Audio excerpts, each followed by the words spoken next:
জি viewers, Chittagong ডোরবিলার পক্ষ থেকে আমরা চিটাং সেগুন কাঠের কিছু সুবিধা অসুবিধার দিক নিয়ে কথা বলতেছি। দেখেন এখানে খুব কাছ থেকে ভিডিও করে যে জিনিসটা দেখাচ্ছি মনে হচ্ছে ঘুনে পোকা, অর্থাৎ ঘুনে পোকায় কাঠ কাটলে যেরকম মনে হয় সেরকম। আর উপরে দেখেন কাঠের ফাইবারটা আমি বোঝানোর চেষ্টা করতেছি ফাইবারটা কেমন। আবার এখানে একটা গিট আছে, গিটের ভিতরে মনে হয় কিছু পচা পচা। এই যে আপনার ঘুনে পোকার কাটার মতো যে ছোট ছোট দাগগুলো দেখতেছেন, এখানে আরও স্পষ্ট করে আমি দেখানোর চেষ্টা করতেছি। দেখেন যে সারি কাঠটা আছে, অর্থাৎ সাদা সারা যে কাঠগুলো, এর ভিতরে কিন্তু এরকম ছোট ছোট মনে হয় যে পোকায় কাটা। তা আসলে কিন্তু এই জিনিসটা ঘুনে পোকায় কাটা না, কারণ এই যে স্পটগুলো দেখতেছেন ঘুনে পোকায় কাটার মতো, এটা হলো কাঠটা আপনার যখন গোল গাছ নামানো হয়, এটা দীর্ঘদিন আপনার কাদা পানির ভিতরে পড়ে থাকে। এই কাদা পানির ভিতরে পড়ে থাকে, অনেক সময় মাটির উপরে পড়ে থাকে।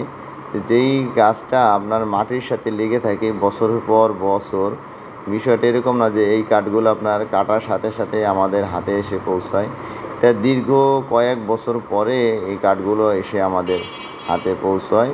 তো এই কাঠগুলো যেখানে আপনার স্টিক দিয়ে রাখা থাকে কাদা পানির ভিতরে, ওই কাদার যেই সাইডটায় নিচে লেগে থাকে সেই পাশটা আপনার এরকম হয়ে যায়, যেটাকে আমাদের এই কাঠের জগতের ভাষায় বলে যে পানি পোকায় কাটা আর কি। এটা আসলে ঘুনে পোকায় কাটা না। এগুলো আপনার আমরা যখন কাঠ কাটি বিভিন্ন সময় কাঠের ভিতরে এরকম থাকে। এগুলো বার্নিশ করার পরে আসলে আর দেখা যায় না।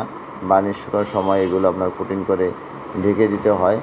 তো আসলে এই প্রবলেমটা থাকে, কিন্তু এটা কিন্তু আপনার কাঠের স্থায়িত্ব অর্থাৎ টেকসই দিকে কোনো সমস্যা না, কারণ এটা আপনার বাই ডিফল্ট একটা প্রবলেম। কাঠ কাটলে পরে ভিতর থেকে আপনি এরকম আসে। এবং এই গাছগুলো আমরা বিভিন্নভাবে জানার চেষ্টা করছি। আমরা যেটা জানতে পারছি এটা হলো কাঠটা আপনার মাটিতে যেই পাশটা লেগে থাকে সেই পাশের কাঠগুলোতে আপনার এরকম পানি পোকায় কাটা, ছোটো ছোটো ঘুনে পোকায় কাটার মতো দাগ দেখা যায়। এগুলো দেখবেন আপনি বাসা বাড়িতে যদি কখনো এরকম কাঠ আপনার পড়ে, আপনি যদি দেখেন যে আপনার কোথাও 10টা এরকম ছোটো ছোটো ছিদ্র আছে, আপনি 50 বছর পরেও দেখবেন যে 10টা ছিদ্রই আছে। কিন্তু যদি ঘুনে পোকায় কাটা কোনো কাঠ হয়, এখন যদি থাকে আপনার 5টা ছিদ্র, কিছুদিন পরে দেখবেন সেখানে হয়ে গেছে 25টা ছিদ্র, অর্থাৎ এগুলো বাড়তে থাকবে। কিন্তু এটা যেহেতু আপনার ঘুনে পোকায় কাটা না, এটা আপনার এরকমই থাকবে। এটা আপনি বার্নিশ করলে পরে দেখা যাবে না। তা আসলে আমরা মূলত ভিডিওগুলো করি যারা দূর দূরান্ত থেকে আপনার ভিডিও দেখেই কী কাঠের দরজা বা চৌকাঠ নেবেন এগুলোর সিদ্ধান্ত নিতে চান, তারা যাতে আমাদের ভিডিওগুলো দেখে আপনি বুঝতে পারেন যে আপনি যে কাঠটা নিতেছেন তার ভালো মন্দ উভয় দিকই আমরা আপনাদের বোঝানোর চেষ্টা করি। কারণ সেগুন কাঠের অন্যতম একটা বৈশিষ্ট্য হলো আপনার এর ফাইবারটা অত্যন্ত চমৎকার এবং কাঠটা অনেক টেকসই।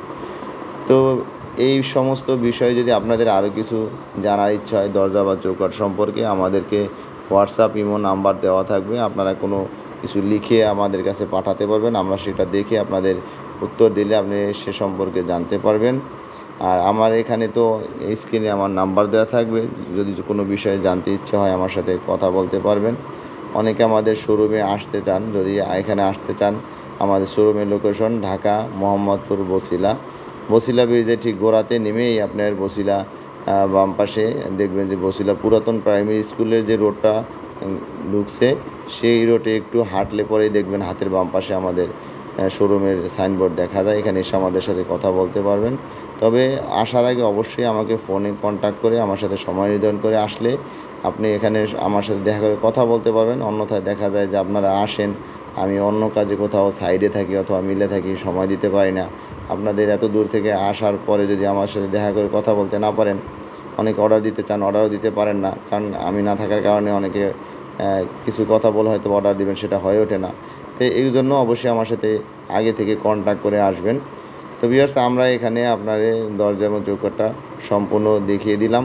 আমরা ফুল সার একটা চৌকাঠ নিয়ে থাকি 14,000 টাকা, আর সারে পলে 7,500 টাকা নিয়ে থাকি, আর দরজা এরকম পাবেন আমাদের কাছে 12,000 টাকা করে। তো ভিউয়ার্স, চিটাগাং ডোরবিলার পক্ষ থেকে আপনাদের সবাইকে ধন্যবাদ।